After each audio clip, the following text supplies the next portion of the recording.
you get that very jet-like flame. You got all the Tesla fanboys. New Tesla coming out. New model 17.5.7. Welcome everyone to the top 10 reasons not to buy an EV. And this list should be pretty easy actually, because there is a lot of reasons not to buy an EV. With all the hype, with all the crazy government regulations happening right now, I wanted to make this video, give you my 10 reasons why I'm not buying one. Starting off this list, let's kick it into gear. Number 10, these things are expensive. And yes, if you've gone and looked at an EV, I've actually been able to review a couple on my channel here, and every time they are just stupidly priced. So I recently did a Kia what is that thing called? I recently did film the Kia EV6 GT line, and that thing starts at, I think, about $85,000. And that's just out of the price range. Like, you know, we're talking about an electric vehicle here. It should be just basic, cheap transportation. That's what it should be. And the average electric vehicle here in Australia, it's between like 60 and 90,000 bucks.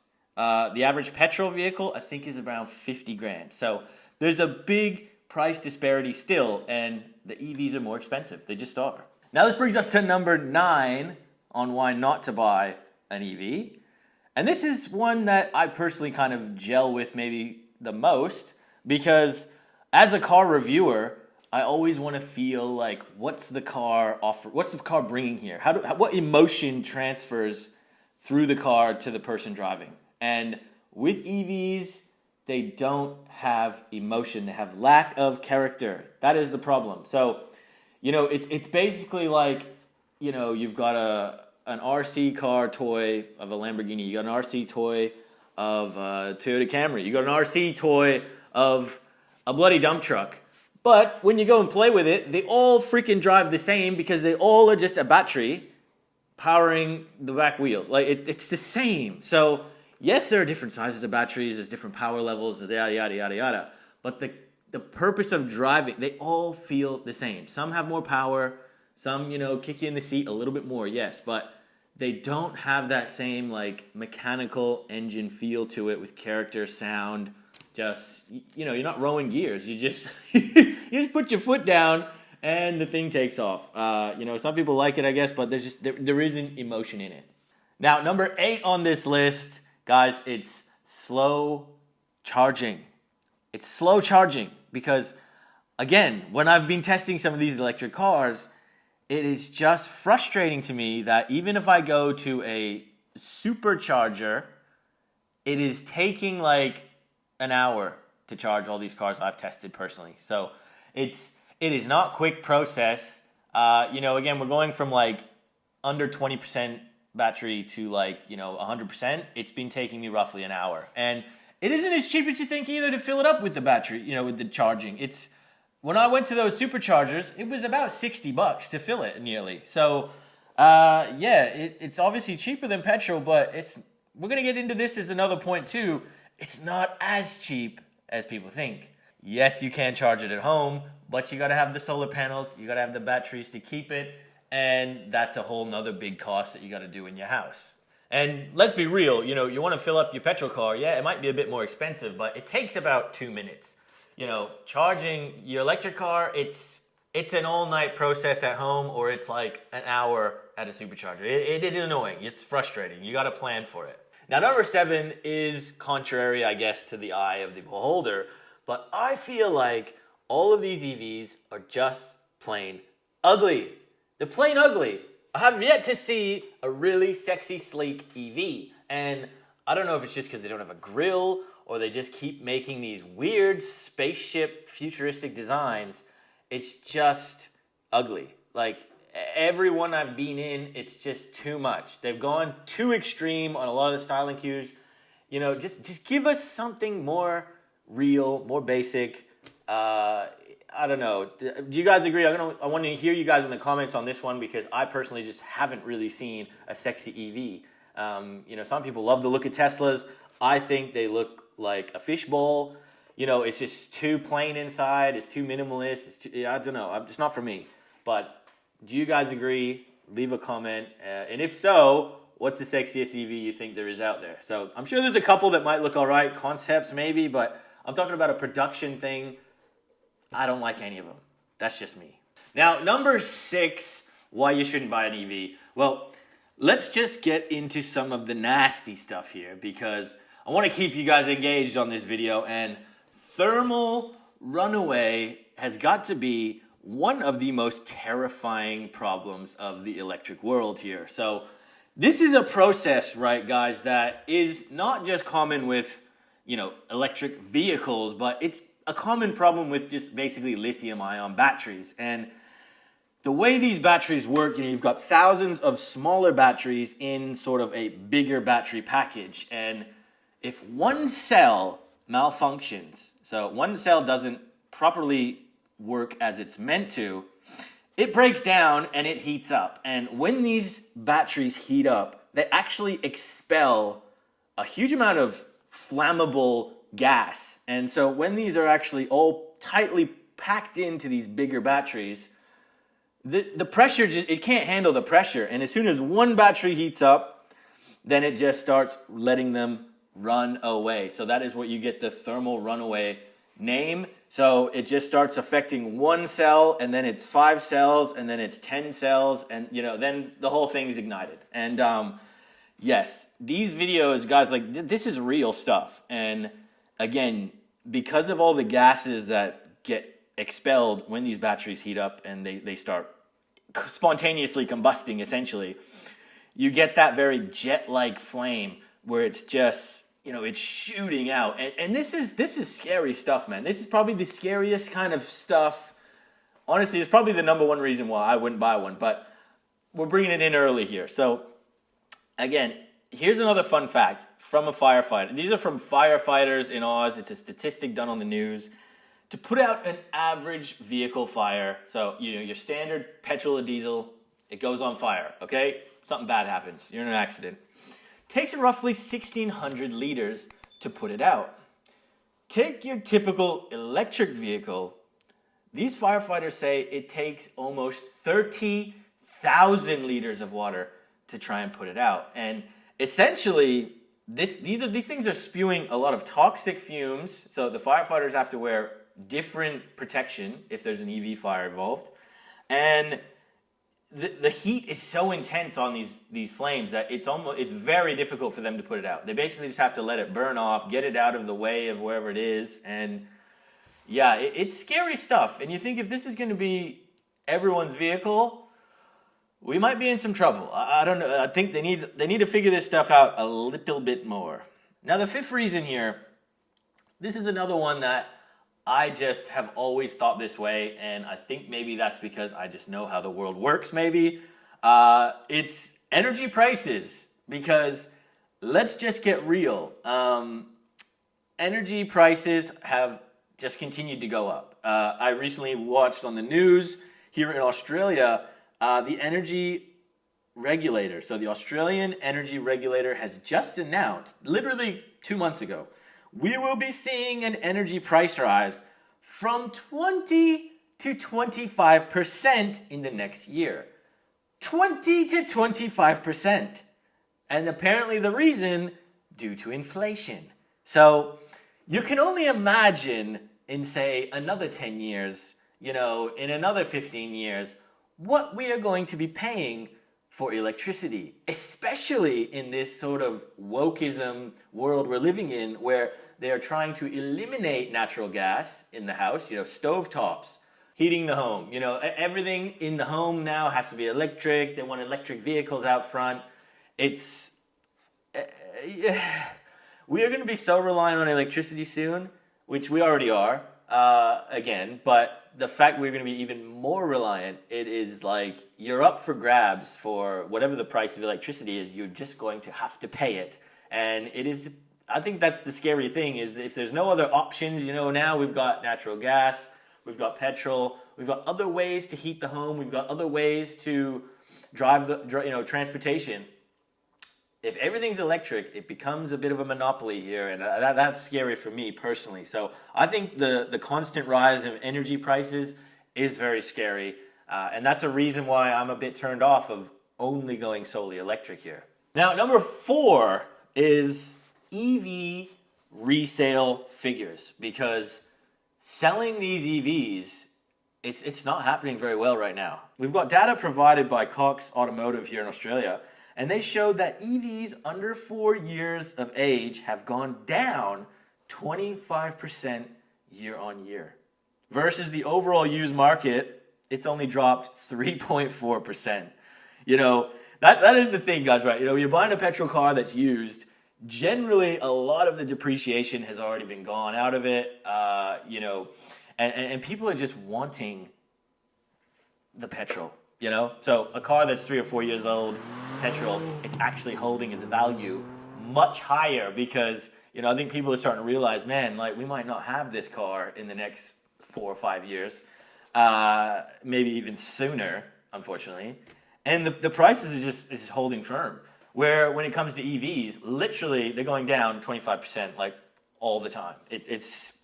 I would just, the problem is as well with EVs, I feel like it's going to be a situation soon where it is like the iPhone. You're gonna, every year they're gonna come out with just a new iPhone, a new Tesla, a new Tesla's coming out.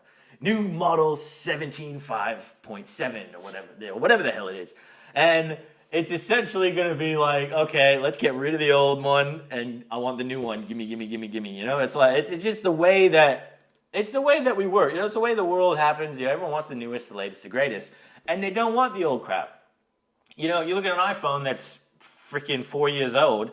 You couldn't probably even sell it on Marketplace for $100. I feel like used electric cars are going to be going down that route as well. Which, yes, they're over 5 years old. Nobody wants them. Now, the third reason why I would not buy an EV, it has got to do with range anxiety. And I think this is why a lot of people, especially in bigger countries like America, Australia, Canada, places like Russia, China, it's range anxiety. Because the problem is the networks are just not good enough, especially here in Australia.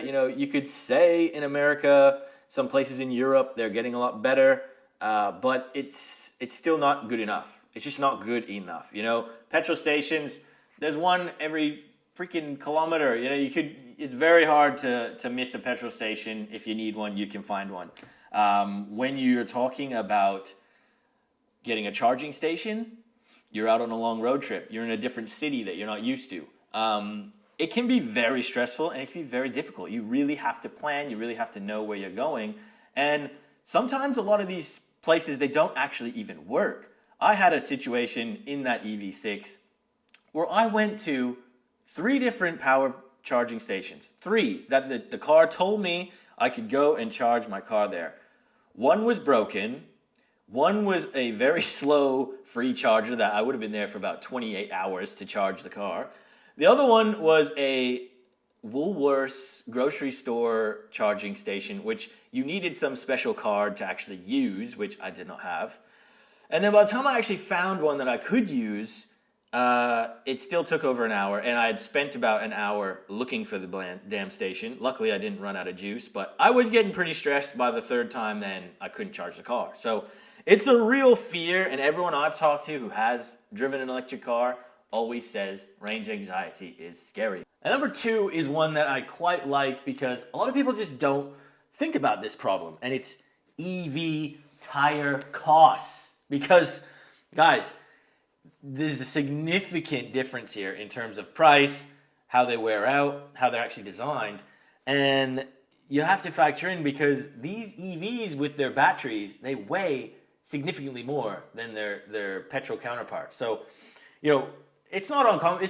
It's very common actually for these things to be weighing over 2 ton. So 2 ton for a small EV car, that's a lot of weight, and you've got much more friction as this thing's driving. And then as the way they want to be so efficient that they have to kind of make the tires a bit narrower, but they have to make them from a more dense compound rubber so that they don't sort of wear out as quickly, and they actually make the tire frame slightly flatter so there's more traction because these things have such high torque. So, you add the weight, you add the torque, it significantly wears out tires much, much quicker, especially if you're not driving them correctly. You know, if you're launching these things in lunatic mode every other day, man, your tires are going to just be gone very quick. And there's actually a statistic here on Google where it says EVs will wear out their tires roughly 20 to 30% faster versus a normal petrol car. So you've got to take that into anticipation as well here, because that tire one is a big one. And EV tires, they're not cheap. Look it up. I would say they're about double the price of a standard petrol car tire. You know, easily double the price. So that's a big factor in right there. Now, drum roll, please, because the number one reason why you should not buy an EV. Well, are they even green? Are EVs even green? This is the number one reason why I would not buy an EV, because to be honest, I personally don't think they're as green as everybody thinks. So you got all the tree huggers, you got all the Tesla fanboys saying that, you know, look, we've got to get the global carbon emissions down. We've got to save the planet. We've got to transition. Hey, I agree. You know, we got to do something with the CO2. I agree. That's fine. The emissions can go down. Hey, let's do our bit. But let's do our bit that actually makes sense and is practical, because it's only 16% of global carbon emissions come from every car on the planet. So 16%. So if we eliminated that, you know, we've saved 16%. You know, that's a significant improvement. I will agree, but you've got to figure out the problems with the cargo ships. You know, the air travel, all the agricultural, the mining. You know, these are the major contributors. You know, the global industry, where those are the big polluters. So, you know, this whole thing of let's switch. The cars are the bad people. The cars are doing the world dirty. You got your bloody 1.6 liter hybrid petrol, disgusting. How dare you? Get an EV, wouldn't you? My God, it's a bit of lunacy, isn't it here? And then we have, you know, for lack of a better word, you've got child labor in the Congo. You've got billions of liters of water wasted for lithium ion refining when they're doing this in the mining process. And EVs are only as green as the power provided. So this is another fact that we've got, you know, so in America, for example, I've got the statistics here. 60% of its electricity is still from fossil fuels. And that's in 2023 right now.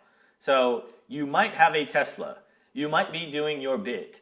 But when you are charging that car, you're charging that EV, it is still 60% driven from fossil fuels.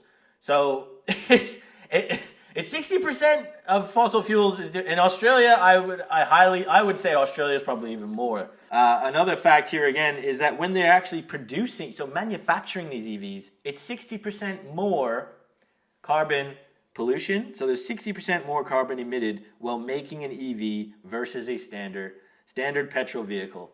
So you've got all the mining processes, which have all the big, heavy mining machinery. They're all done on diesel. Then you've got to have the raw materials transported on big cargo ships to China. Then China has to do their bit, pollute their bits on their refining process and manufacturing process, put it back on a boat, send the boat back to wherever the Teslas are being made or the EVs, and then they put them together and then they sell them. And then when you go and charge it, you're still using 60% fossil fuels for electricity, at least in the United States. So the hypocrisy is pretty crazy, guys. And I think these electric cars, they're still using fossil fuels. You know, the smallest percentage. You know, if you've got your own massive house with insane amounts of solar panels, you've got the batteries to hold it, you're charging it by, you know, in your garage, you only go to work and back. Maybe you're that, you know, small minority that can only, you know, and that's a luxury car in terms of it's not, I'm sure that's not your only vehicle. For people that have those, I'm sure you've got a bloody Land Cruiser or you've got some other big SUV so that, you know, if you do go on that road trip, you do go camping, you know, you've got that security, you know. I feel like that's the thing. And I feel like that's not a bad thing. EVs can have a place. EVs, for the people that like them, can have a place. I think as a daily commuter, it's a fantastic idea. Because if you can make these things cheap, you can just charge it at home, and it does actually become inexpensive, then that's brilliant. But the fact is that you're trying to have these governments come in, bulldoze an industry that we have been improving upon for over 100 years, the car, the petrol engine. It just seems ridiculous to me. We've got a product that is so advanced. We have just perfected it so much. And we've got insane hybrid capabilities now. I don't know why people are not just saying, let's make everything a hybrid. That would be a lot more understandable.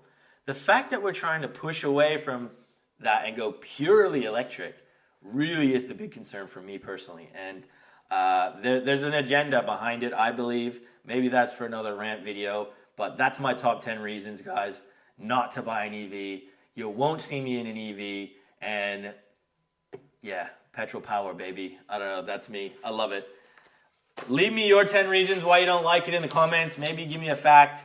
What's your biggest problem about EVs? I want to hear from you guys in the comments. Hope you enjoyed this video. That's it for me. Peace. We'll see you on the next one.